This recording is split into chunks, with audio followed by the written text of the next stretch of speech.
Well, we have some pretty interesting news coming out of Congress as of last week.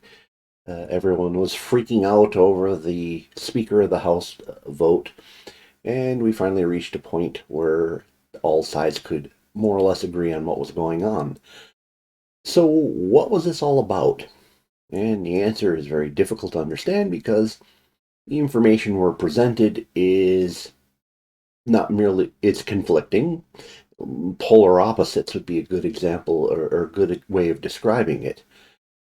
So let's talk really briefly about what concessions were brought about. Brought this the article up in the corner there from the Daily Wire is where I source this from. So the concessions they were looking for included a vote on a border security plan. That plan, whether it actually exists in any form or not, unknown. A budget that doesn't allow the debt ceiling to increase. Uh, that would be kind of good because essentially it would force Congress to meet the current spending limits unless they come up with some further agreement to increase the debt ceiling. So potentially beneficial. An end to all COVID mandates and funding. A term limit vote, which is something that's been being blocked from the House floor for quite some time. Single subject bills, that would be miraculous if they pulled that off. So the idea is you couldn't lump together all these different things that had nothing to do with each other. Allowing 72 hours to be given for members to read the bills. Right now, what's been happening is, especially with like the budgets and all these big super bills, the we must pass it before we can read it crap we've been getting, is essentially the committees write the laws and then dump them onto the floor and expect a vote within the day.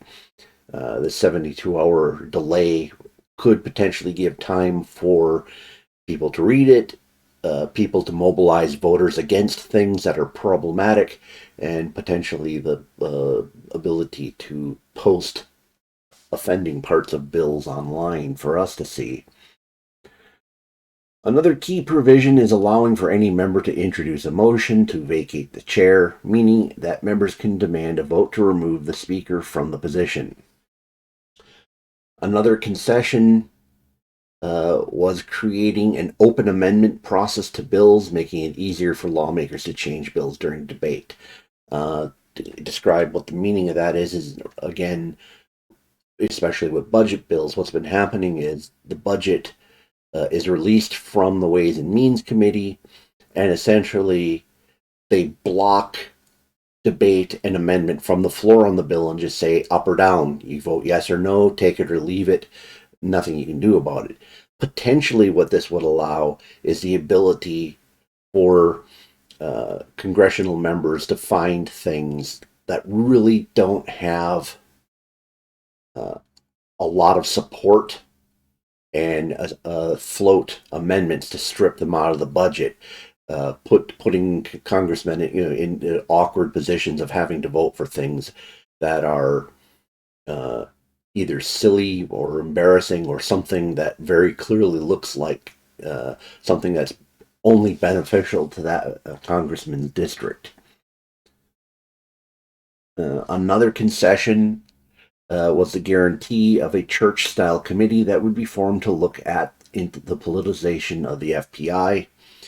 The Church Commission was a commission that occurred in the early 70s that looked into the abuses of the CIA. A lot of things came to light over that. In fact, like MK Ultra was something that came out of a finding out of that was allowed to be released to the general public. Um, wouldn't have much hope that this would have an impact, but it can't hurt to get this stuff out in the open if in any way possible. So I want to talk about some things that kind of were occurring uh, last week during all the brouhaha. Now, here's where I have to make an incredibly embarrassing omission. Uh, And I hope people still respect me after I tell you about this. So when I get done with work and I get in my car, I sometimes turn on talk radio. Mind you, I don't listen to it for very long because it hurts my spleen. Uh, but it's always interesting to get a feel for what people think, or at least what media thinks is important. And I mean, just as important as it is to understand what uh, legacy media thinks is important, finding out what talk radio thinks is important is useful too. But again, I don't spend lots of time on this. And if for some reason I don't because obviously these guys talk for, well, they're on for 3 hours a day and they're talking, at, 5 minute intervals interlaced with commercials. Um, I mean, I'm never going to sit there and listen to a full 3 hour broadcast of these guys unless they were on some topic that was just absolutely on fire. And that's very unlikely to come from either one of these guys. I'm talking about Sean Hannity and Mark Levin.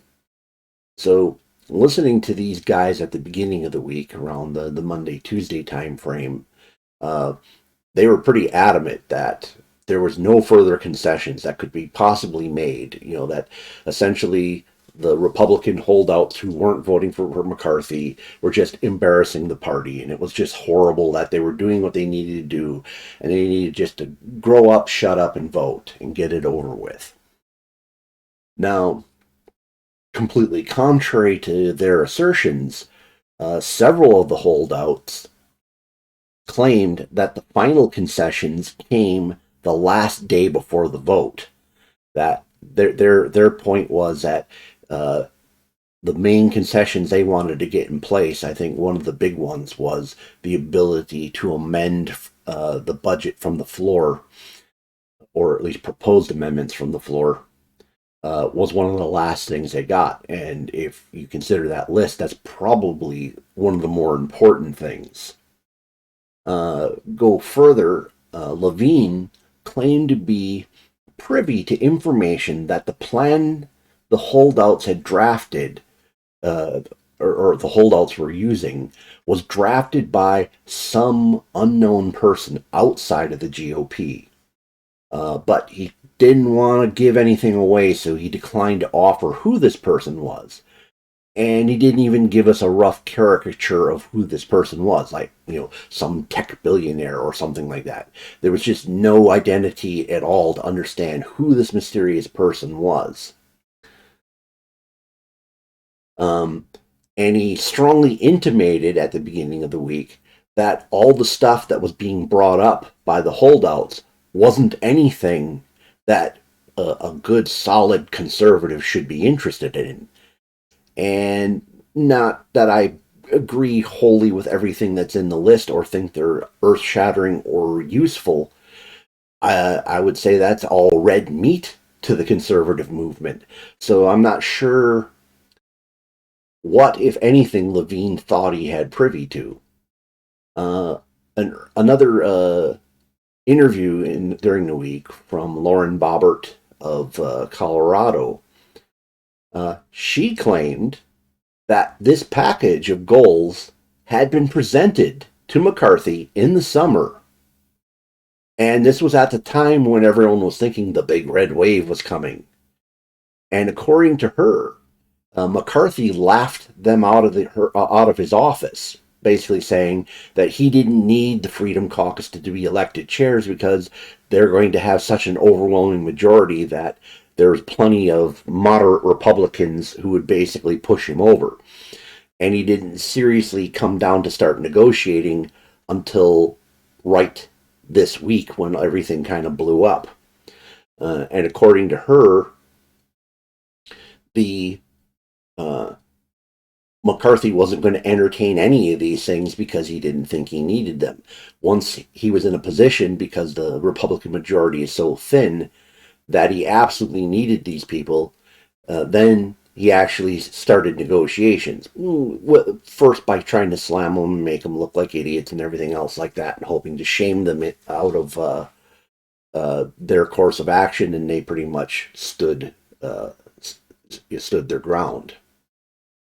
So we end up with kind of an interesting thing going on with the various Republicans finger pointing at each other. And they're going to do their very best right now to pretend none of this ever happened, because uh, clearly the answer to what actually was going on is going to be embarrassing to some people. So essentially, you have both sides simultaneously claiming that one group saying this plan was presented months ago, and the other one going, oh, they didn't have a plan till the last second. In fact, there was no plan at all. It was just a laundry list of random stuff that couldn't even be put together. Obviously, one group claiming that is absolutely wrong and possibly lying. Now, these radio broadcasters were kind of claiming that they had inside information, that they knew what was going on, and then the outcome clearly was something that conservatives should like. So I would have to say that either these radio broadcasters were completely in the dark and claiming close connections inside the party that they don't actually have, or everything actually did really happen at the last second. And it would be interesting to hear the things that they think that the holdouts were wanting, that were things that no sane conservative would want to see in the light of day. I doubt we're ever going to hear that. In fact, even at the end of the week, uh, both those gentlemen, the radio broadcasters, are pretty much pretending like they knew what was going to happen all along. Maybe they did, but it doesn't jive in terms of what the other side said. So again, one side's not telling the truth. So although this, if you like all the terms that the Freedom Caucus and the other people who were playing along with them got, unfortunately, it's probably not going to add up to much. I would be happy with several of those in terms of, especially the things that affect the budget. But there's two big problems. One, all these concessions, and maybe I might be incorrect on this, but I believe all these concessions have to be voted in as part of the rules package for the next Congress. And I suspect moderate Republicans are just going to completely bail on this. The progressive Republican wing will literally not let this vote go through, so they'll have to strip most of these rules out, if not all of them. Of course, the other problem is the Senate. Even if the House succeeds in getting all this stuff through, and then actually starts doing things like throwing amendments on the budget and everything else like that, all it takes is a handful of progressive Republicans in the Senate to completely derail anything that. So if they vote on, if the House votes on something and you go, oh wow, that's a major improvement, the Senate can basically just dump the whole thing in the garbage can when it's all done. So, interested if you have any comments, actually, for several reasons. Now, you might be noticing that things look a little different, maybe even sound a little different. I'm in the process of upgrading my surroundings so that, one, I can do things a little bit more professionally, and also I have better area to work in and prepare. Essentially, my old setup was kind of in a corner of a cold room that I didn't really have any workspace in. And so hopefully this will allow me to start moving in a different direction in terms of uh, making things a little bit more professional and adding a little bit more meatiness to these videos. So, couple things in the comment section just on the story itself. What do you think? Are these good provisions? Do you think they have any chance of actually impacting things in DC? Or is it going to be coming up in the next election? We're going to hear once again, we just need to vote for more good Republicans to make it work. In terms of the video quality, what do we think in terms of lighting?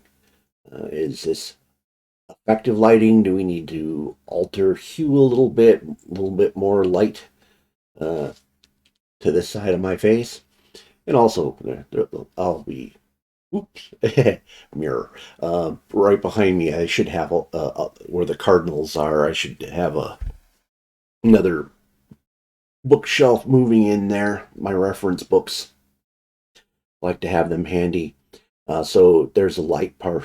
And also because the acoustics of this room are completely different, some of the filters I put in to take out ringing and echoing might make things not sound so good. So if you have an opinion on the sound, I'd be interested in that as well. I might tweak around with the sound quality just to see if, because what I did to get rid of ambient noise from the other location, I threw in various bypass filters that kind of flatten things out at the extreme ends in the white noise regions. And so I might play around with bringing some of that sound back in to see if I can improve the quality. So, interested in your opinions there.